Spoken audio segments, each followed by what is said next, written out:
ये है हमारा मैनिफेस्टो, हमारा न्याय पत्र।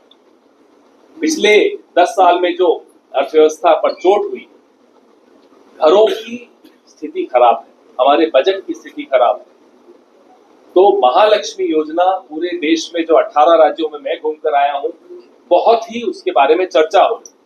महिलाओं के खाते में 1 लाख रुपया प्रति वर्ष आए, यह जानकर लोग बड़े खुश।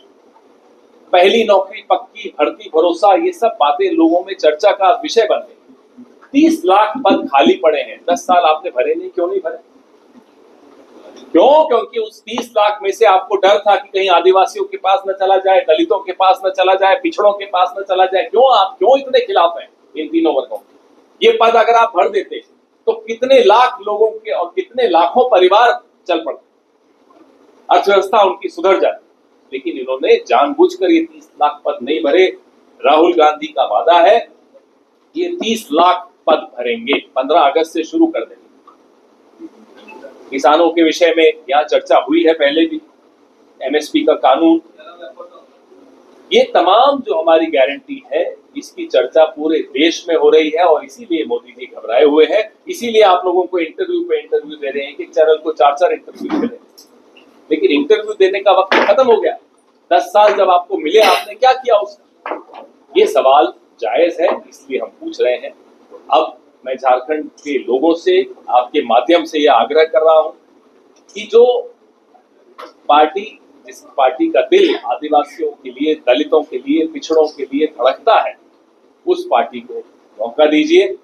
खड़गे साहब प्रचार करने के बीच में एक दिन बैठक की उन्होंने, राहुल जी भी थे उस बैठक में, और ये तय हुआ कि देश की स्थिति वाकई बहुत खराब है पिछले 10 साल में जो हालत हुई है, तो 5 किलो अनाज को 10 किलो अनाज करने की घोषणा की उन्होंने। ये आवश्यक है और ये कोई एहसान नहीं है देश के लोगों पर, ये हक है उन लोगों का जिनको 10 साल चोट पर चोट नरेंद्र मोदी जी की सरकार ने दी।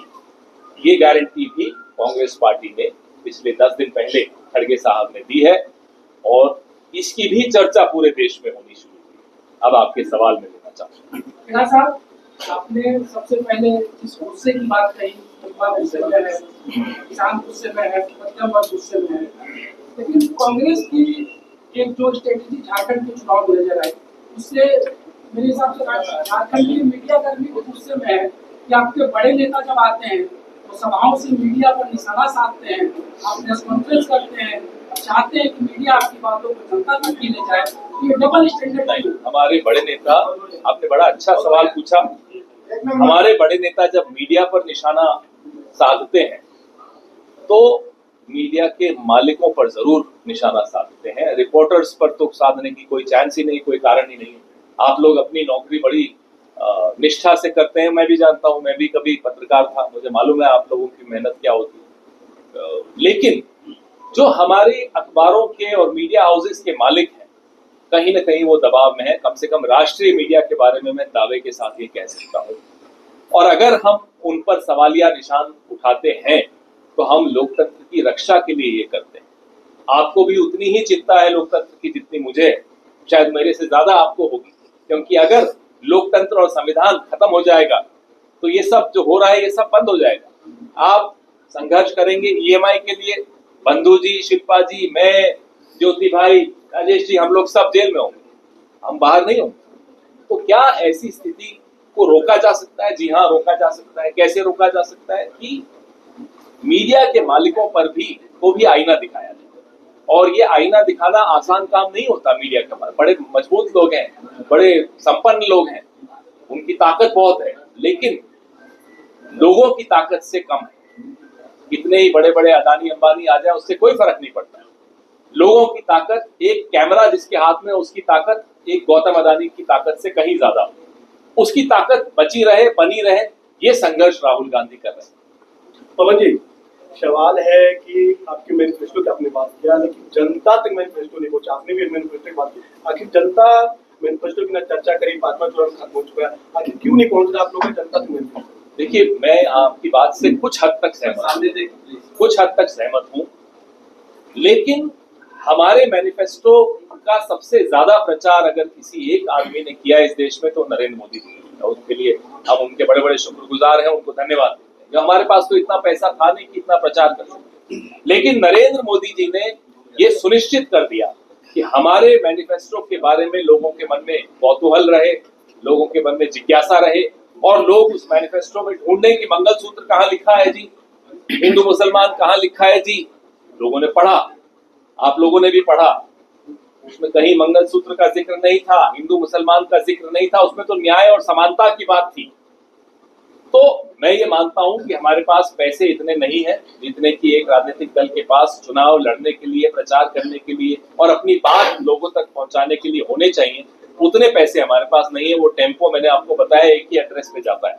अच्छा पवन जी सवाल है, जैसे जब भी कांग्रेस कहीं भी प्रेस कॉन्फ्रेंस कर रही है या मंच से संबोधन कर रही है, तो आप लगातार इस बात को कह रहे हैं कि आप जिन मुद्दों के साथ आगे बढ़े हैं वो आप जनता तक पहुंचाने में आप सफल हुए।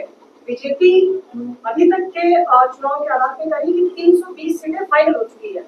मैं इस पे एक बात को और जोड़ना चाहता हूँ, जिस जनता तक आप अपनी बात को सफल मान रहे हैं वहाँ पे हेमंत सोरेन, अरविंद केजरीवाल, फिर आलमगीर आलम और 2 मंत्री को झारखंड में और ईडी का समन, आपको लगता है कि इन सबके बीच में आप जनता के बीच में विश्वास जीतने में सफल हो सकते हैं, या फिर से एक सवालिया निशान खड़ा हो गया कि जो भ्रष्टाचार को खत्म करने की आप बात कर रहे हैं, फिर इतने समन क्यों और इतनी पूछताछ क्यों? यही बात, ये समन और ये गिरफ्तारी की बात अगर आज से 5 साल पहले हुई होती तो शायद मैं आपके सवाल को सही मानता और मैं कहता कि हाँ सवालिया निशान है। पिछले 10 साल में और विशेष तौर पे पिछले 5 साल एजेंसीज को एक तरह से एनडीए गठबंधन का एक बड़ा सक्रिय सदस्य बना दिया गया है। उसके बाद विश्वसनीयता एजेंसीज की लगभग समाप्त हो चुकी है। मुझे बताइए, हेमंत सोरेन जी तो गिरफ्तार होंगे, लेकिन हेमंता बिस्वा शर्मा मुख्यमंत्री बन जाएगा असम का, जिसके खिलाफ श्वेत पत्र जारी किया था भारतीय जनता पार्टी ने आज से 5-6 साल पहले, 7 साल पहले। श्वेत पत्र में था कि साहब ये नारदा में संलिप्त है, शारदा में संलिप्त है, ये पानी के जो घोटाला है जल योजना का उसमें है, इरिगेशन में है, सब में हेमंता बिस्वा शर्मा का नाम भारतीय जनता पार्टी ने डाला था। आज हेमंता बिस्वा शर्मा उनका डार्लिंग हुआ है। प्रफुल्ल पटेल, जिसके लिए प्रधानमंत्री जी हाथ नचा नचा कर बोलते थे 2014 में, 19 में कि दाऊद इब्राहिम से रिश्ते हैं, इकबाल मिर्ची से रिश्ते हैं। प्रफुल्ल पटेल आज कहाँ है? प्रधानमंत्री जी के बगल में बैठे हैं, सरकार का हिस्सा है, राज्यसभा में है। अब प्रफुल्ल पटेल जी दाऊद इब्राहिम के चहेते नहीं है, उनकी दोस्ती नहीं है। या तो प्रधानमंत्री जी ने तब झूठ बोला तो माफी मांगे हम सबसे और प्रफुल्ल पटेल जी से भी, या सच बोला तो प्रफुल्ल पटेल जी उनके पड़ोस में क्यों बैठे हैं, उनके साथ क्यों? अजीत पवार 80,000 करोड़ का घोटाला प्रधानमंत्री जी ने दोनों हाथ नचा के बोला, क्या हुआ? अब अजीत पवार उनके साथ है, उप मुख्यमंत्री हैं उसी सरकार के जिसमें भाजपा भी है, और केस बंद हो गया, by the way, file close.